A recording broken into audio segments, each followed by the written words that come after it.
Good morning, everyone. My name is Ankit and this is my classmate Sabiha from QRS Math School.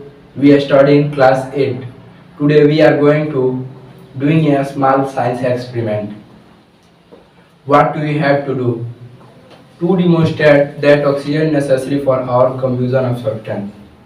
Which material do we need?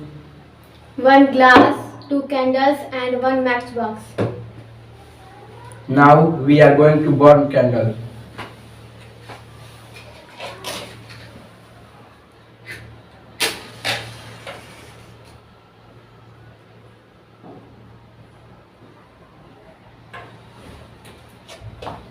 We cover one candle with the help of glass. What did you observe? On covered candle, burn continuously, and covered candle burn for some times. Our conclusion: the activists show oxygen is necessary for our combustion process.